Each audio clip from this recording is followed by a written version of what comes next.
Assalamualaikum warahmatullahi wabarakatuh. Teman-teman semuanya, apa kabar? Ketemu lagi di channel YouTube-nya Duryat Amardi dan bersama saya Durs.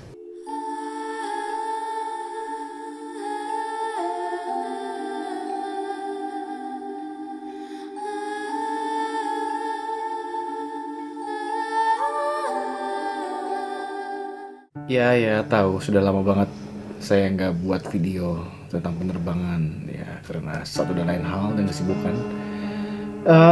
Namun saya ada kesempatan buat bikin video lagi dan kali ini saya akan membuat yang berbeda dari video-video saya di channel Duryat Amardi ini sebelumnya. Namun masih berbau dengan penerbangan, bumbu-bumbunya aja sedikit-sedikit berbeda. Dan bumbu itu adalah berbau horor. Jadi cerita ini bermula pada saat saya masih sekolah terbang. Pada saat itu karena saya adalah anak dari desa, dari Like Earth. Tahu Like Earth apa? Ya, Sukabumi, dari desa.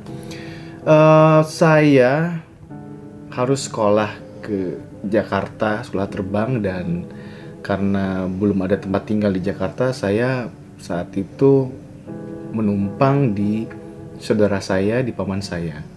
Dan saat itu saya bersama sepupu saya di rumah itu. Kenapa saya menumpang di paman saya? Karena tempat tinggal paman saya itu berdekatan dengan sekolah saya waktu saat saya sekolah terbang. Nah, di dekat dari tempat tinggal saya, yaitu di rumah paman saya ini, itu ada jembatan. Jembatan itu kalau siang hari memang sepi juga, namun memang nggak kelihatan lah sesuatu yang menyeramkan gitu. Tapi kalau di malam hari, konon katanya banyak cerita-cerita yang menyeramkan. Yang saya dengar waktu itu adalah ceritanya kenapa bisa terkenal di jembatan itu gitu ya. Jadi waktu itu ceritanya adalah di jembatan itu pernah ada yang gantung diri. Nah, untuk gantung dirinya kenapa saya masih simpang siur cerita yang saya dapat datanya.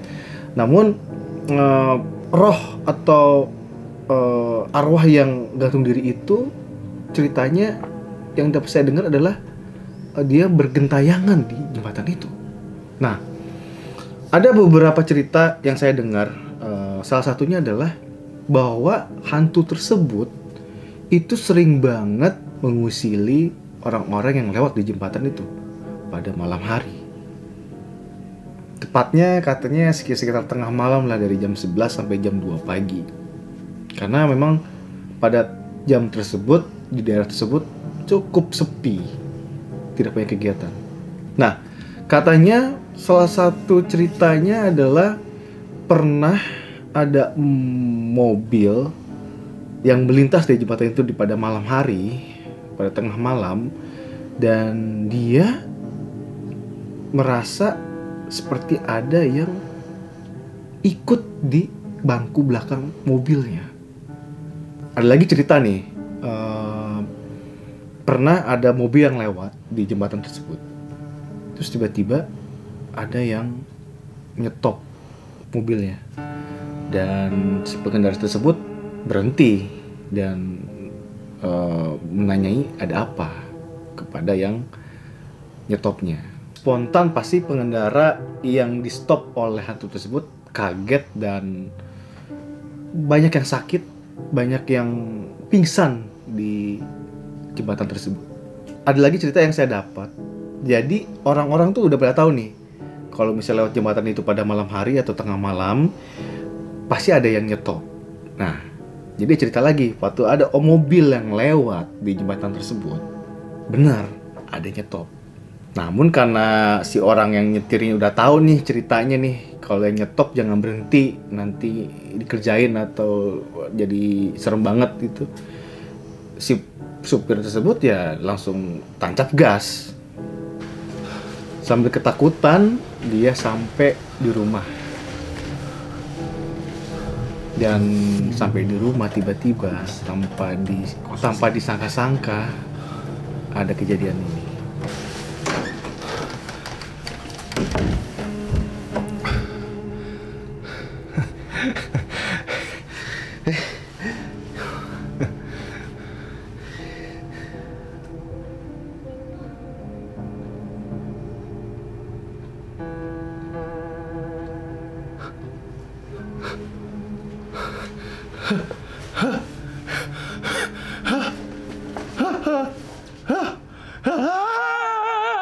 Ya pastilah kaget ya kan, datang ke rumah tiba-tiba ada yang kayak gitu di rumahnya.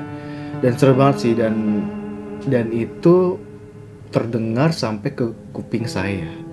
Yang dimana pastinya kalau saya ngelewatin malam hari di tempat itu merasa ya takut gitu, karena ya sepertinya cerita ini sangat begitu nyata gitu dan sangat menyeramkan gitu. Saya sekarang akan menceritakan kejadian saya sendiri, yaitu bersama di dalam mobil juga. Jadi waktu itu ceritanya adalah waktu itu saya harus melewati jembatan tersebut pada tengah malam.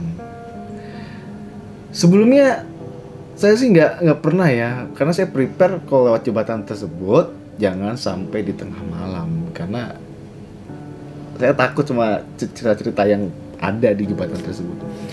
Nah, tapi waktu itu saya habis dari melakukan pelatihan terbang di malam hari. Jadinya harus pulang, beresnya dari pelatihan tersebut ya malam hari. Jadi pulang dari sekolah ya di malam hari. Nah, waktu saya akan melewati jembatan tersebut, saya baru sadar kalau oh my god, udah tengah malam nih, ya kan? Dan saya jujur takut waktu itu, dan saya berdoa dalam hati, dan saya mencoba untuk melihat kanan kiri pada saat sebelum melewati jembatan itu. Saya lewati jembatan itu dengan kecepatan ya agak cepat karena emang saya takut, dan alhamdulillah tidak apa-apa. Sampai di rumah pun saya sempat takut lah, karena memang yang kejadian yang orang yang di stop tapi nggak berhenti mobilnya, dan tiba-tiba dia menemuin di dalam rumah, dan itu pun merasa saya takutin sih, takut terjadi di saya gitu. Saya buka pintu rumah dan saya tutup, tiba-tiba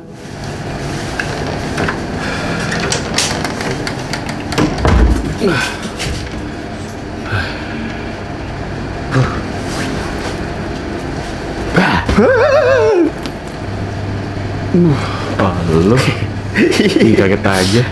Kan kok pulang malam? Iya, gue habis pulang malam, di pulang malam. Oh iya. BTW, lapar gak? Lapar sih. Makan yuk. Di rumah gak ada makanan. Yuk. Oh gitu. Udah ayo. Tapi gue ganti baju dulu ya. Iya. Cepetan ya. Bentar ya. Dan ternyata itu adalah sepupu saya, Dita. Dita emang gitu orangnya sangat energik dan dia suka musik. Nah, Dita waktu itu nanya, "Kang, lapar nggak?" Dan saya kebetulan juga belum makan, ya saya bilang lapar, dan kita berdua memutuskan untuk cari makan di luar karena waktu itu kan belum ada online food ya, jadinya ya kita harus cari makan sendiri. Dan kita berdua pergi dari rumah dengan mobil menuju tempat makan. Lalu itu kita nyari nasi goreng dan dapat. Setelah dari kita makan nasi goreng, nggak kerasa karena kita saling cerita-cerita kehidupan, cerita tentang sekolah, tentang kuliahnya dia juga, sampai nggak kerasa udah hampir jam 1:30 malam. Dit, ayo kita pulang, udah malam. Nah, di mobil saya pun baru sadar ketika akan melewati jembatan itu. Tapi waktu itu saya keluarlah ide-ide iseng saya. Ya, saya jadinya punya rencana untuk mengisengkan sepupu saya. Karena dia orangnya agak sedikit takut sama hantu, ya saya mencoba untuk mengisengkan dengan cara nakut-nakutin dia kalau mengingat-ingat lagi kejadian dan cerita-cerita hantu di jembatan itu.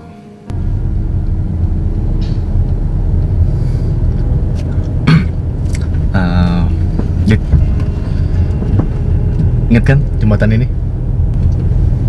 Iya, katanya kan di sini ada hantu.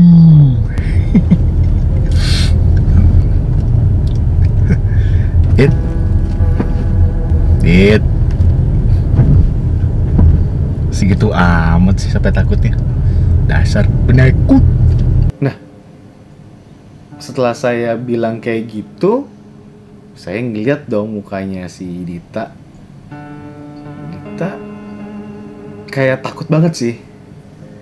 Tapi dari takutnya itu kok ada yang aneh gitu. Aneh. Tambah lama saya ngeliat terus mukanya dan gerak-geriknya, malah jadi saya takut juga gitu. Nah, dari kata-kata yang keluar dari mulutnya Dita, saya baru sadar ada sesuatu yang ganjil di perjalanan kita. Ada sesuatu yang tidak beres di perjalanan itu. Dita lama-lama tambah takut, dan aura takutnya pun masuk ke dalam jiwa saya, ke dalam tubuh saya, dan saya merasa lebih takut lagi. Apalagi pada saat Dita ngomong, "Kang, di belakang." Kang, itu. Kang, itu. Sepintas saya langsung berpikir, oh jangan-jangan bener ada yang ikut nih. Dit, biasa aja. Kang, tuh. Dit, apa sih?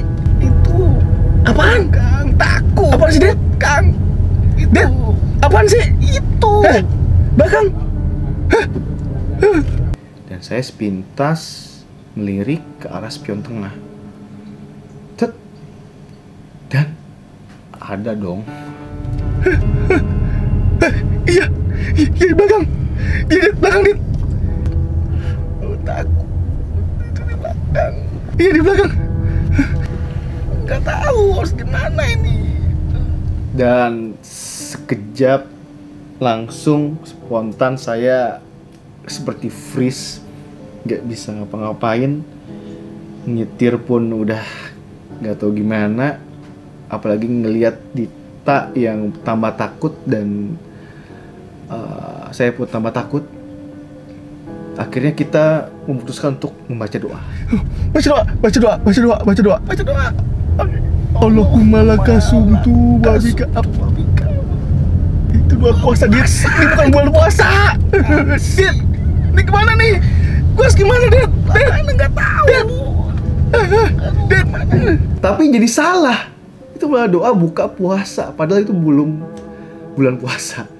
Itu yang saya takutnya seperti itu. Nah, sampai di mana titik kita udah sangat putus asa, kita harus ngapain pun nggak tahu. Kita membandikan dirilah untuk menengok ke belakang. Pas kita nengok ke belakang, tiba-tiba, Dit, iya belakang, Dit. Ya. dan ternyata di belakang itu, Ya.